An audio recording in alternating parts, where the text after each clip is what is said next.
मैंने ही इस सृष्टि की रचना की है, मैं ही इसका पालन पोषण करता हूँ और मैं ही इस सृष्टि का विनाश अर्थात अंत करता हूँ। जब जब संसार में धर्म की हार होगी और अधर्म की विजय होगी, तब तब मैं इस संसार पर अवतार लूँगा। धर्म कर्म से होता है, कर्म के बिना धर्म की कोई परिभाषा नहीं है। हमारी आस्था की परीक्षा तब होती है जब हम जो चाहे वो हमें न मिले और फिर भी हमारे दिल से प्रभु के लिए शुक्रिया ही निकले।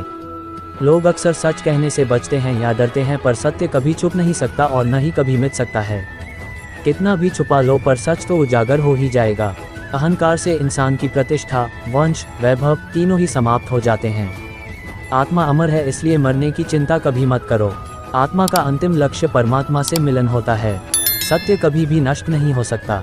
मौन सबसे अच्छा उत्तर है ऐसे व्यक्ति के लिए जो आपके शब्दों को महत्व नहीं देता। नर्क जाने के 3 द्वार हैं, काम, क्रोध और लोभ। करो और फल की इच्छा मत करो। समय कभी किसी के लिए नहीं रुकता। व्यक्ति जो भी चाहे वह बन सकता है यदि वह विश्वास के साथ इच्छित वस्तु पर लगातार चिंतन करें।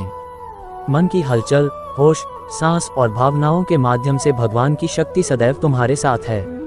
शांत रहने से सभी दुखों का अंत हो जाता है और शांत मन मनुष्य की बुद्धि को शीघ्र ही स्थिर करने में और परमात्मा से मिलन करने में सहायता करती है। जो बात सच पर आधारित होती है उसे कहने, करने और मानने से हमें कभी नहीं डरना चाहिए। प्रेम सदा ही माफ़ी मांगना पसंद करता है और अहंकार सदा ही माफ़ी सुनना पसंद करता है। एक बार किसी को माफ़ करके अच्छे बन जाओ, लेकिन दोबारा उसी इंसान पर कभी भरोसा करके बेवकूफ़ ना बनो। धर्म केवल हमें रास्ता दिखाता है, परंतु मंजिल तक तो कर्म ही पहुंचाता है। इंसान की इच्छा पूरी नहीं होती है तो उसका क्रोध बढ़ता है और उसकी इच्छा पूरी हो जाती है तो लोभ बढ़ता है। इसलिए जीवन की हर स्थिति में अपने धैर्य को बनाए रखें।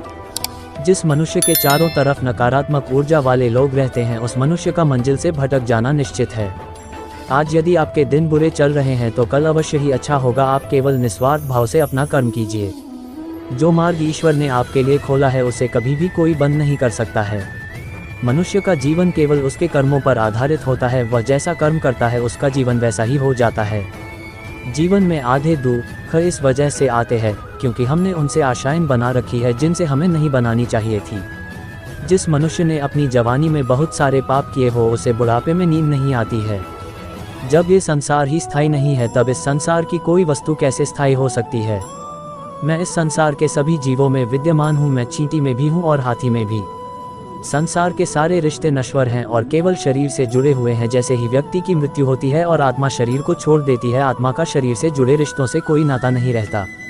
मेरे तुम्हारे हम सब के कई जन्म हो चुके हैं। ना तो यह मेरा आखिरी जन्म है और ना ही ये तुम्हारा आखिरी जन्म है।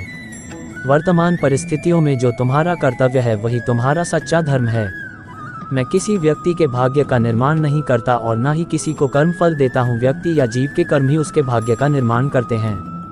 क्रोध मनुष्य का सबसे बड़ा शत्रु होता है। क्रोध के कारण मनुष्य की सोचने समझने की शक्ति नष्ट हो जाती है और उस व्यक्ति के पतन में ज़्यादा समय नहीं लगता है। मनुष्य कर्म करने से कभी छुटकारा नहीं पा सकता, इसलिए हमें हमेशा कर्म करते रहना चाहिए, क्योंकि कर्म के बिना हमारे शरीर का निर्वाह नहीं हो सकता है। परिवर्तन होना ही इस संसार में स्थायी है, इसलिए मनुष्य को परिवर्तन से कभी नहीं घबराना चाहिए।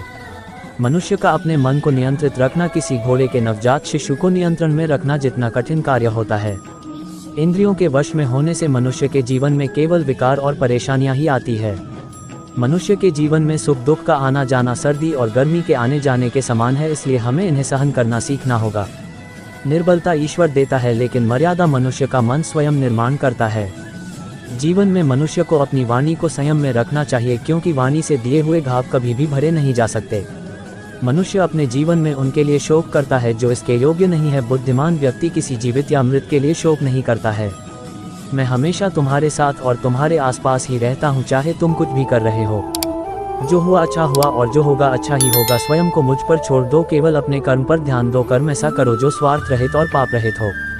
मनुष्य को जीवन में समय चाहे जैसा भी हो अपने परिवार के साथ रहना चाहिए। परिवार पर यदि सुख आता है तो वह बढ़ जाता है और यदि दुख आता है तो वह बढ़ जाता है। मनुष्य को अपने कर्तव्य के पथ से कभी नहीं हटना चाहिए। यह मूर्खता है, क्योंकि इससे न तो तुम्हें स्वर्ग की प्राप्ति होगी और न ही तुम्हारी कीर्ति बढ़ेगी। भगवान श्री कृष्ण कहते हैं कि सत्संग अर्थात अच्छे लोगों का साथ ईश्वर की कृपा से मिलता है, परंतु कुसंगति में पड़ना मनुष्य के अपने ही हाथों में होता है।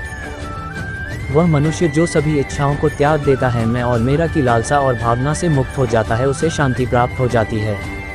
भगवान श्री कृष्ण कहते हैं, अगर तुम्हें किसी ने दुख दिया है तो इसका बुरा मत मानना, क्योंकि लोग उसी पेड़ पर पत्थर मारते हैं जिस पेड़ पर ज़्यादा मीठे फल होते हैं। स्वार्थ से रिश्ते बनाने की कितनी भी कोशिश करो वे कभी नहीं बनते, और प्रेम से बने रिश्तों को कितना भी तोड़ने की कोशिश करो वे कभी नहीं टूटते। यदि व्यक्ति शिक्षा से पहले संस्कार, व्यापार से पहले व्यवहार और भगवान से पहले माता पिता को पहचान ले तो उसकी जिंदगी में कभी कोई कठिनाई ही नहीं आएगी। भगवान श्री कृष्ण कहते हैं कि मनुष्य को अपने मन को बार बार समझना चाहिए कि ईश्वर के अलावा उसका इस दुनिया में कोई नहीं है। भगवान श्री कृष्ण कहते हैं कि परिवर्तन ही इस संसार का नियम है। कल जो किसी और का था आज वो तुम्हारा है और कल किसी और का होगा। विषयों का चिंतन करने से, उनको याद करने से विषयों की आसक्ति पैदा होती है और आसक्ति से इच्छाएं उत्पन्न होती हैं। इच्छा से क्रोध पैदा होता है और क्रोध से सम्मोहन और अविवेक उत्पन्न होते हैं। जो कुछ तुम्हारे साथ हुआ है अच्छे के लिए हुआ है, और जो हो रहा है अच्छे के लिए हो रहा है, जो होगा वह भी अच्छे के लिए ही होगा।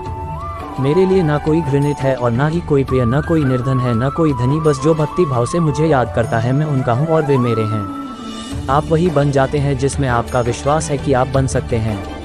अगर मनुष्य अपना कल्याण करना चाहता है तो सभी तरह के उपदेशों, सभी धर्म को छोड़कर मेरी शरण में आ जाओ, मैं तुम्हें मुक्ति प्रदान करूंगा।